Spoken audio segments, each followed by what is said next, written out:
Ms. Serano? Good morning, Chairman Durbin, Ranking Member Grassley, and members of the committee. Nelson Mandela once said, "There can be no keener revelation of a society's soul than the way it treats its children." The people who sexually exploit and abuse children must be held accountable, not only to society, but to their victims. Incarceration and sex offender registration are ways to hold these criminals accountable and responsible for their despicable acts.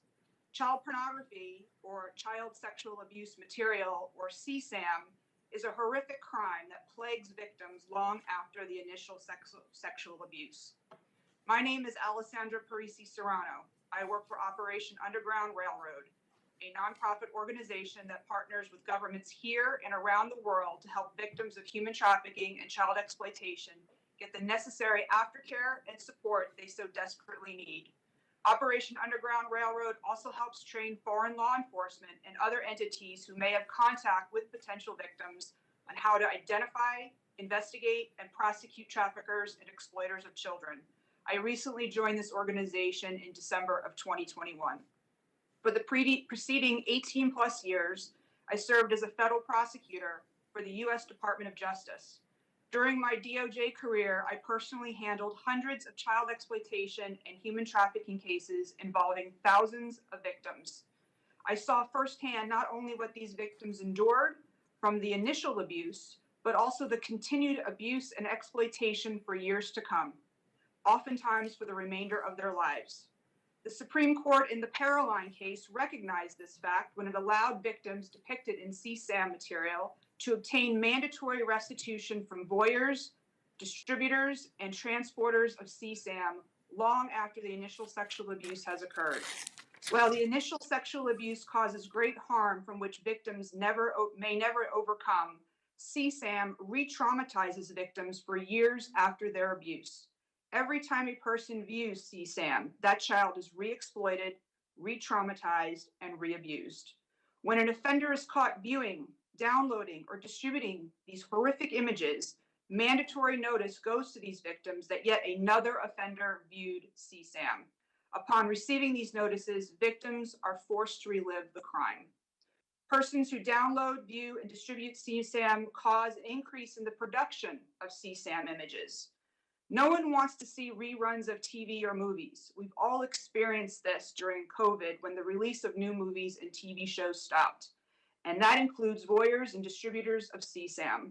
With this appetite for new material comes the increased demand for the abuse of younger kids in more violent, sadistic, and masochistic images, according to recent statistics.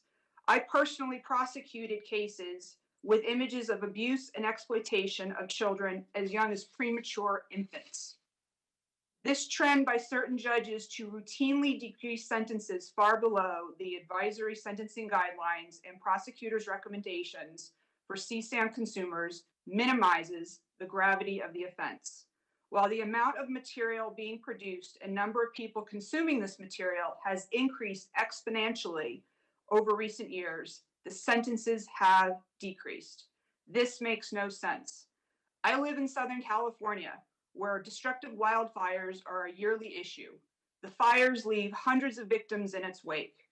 When the fires spread and get bigger, do we put fewer firefighters on the front line? Use less water or resources? Fewer containment measures? No, of course not.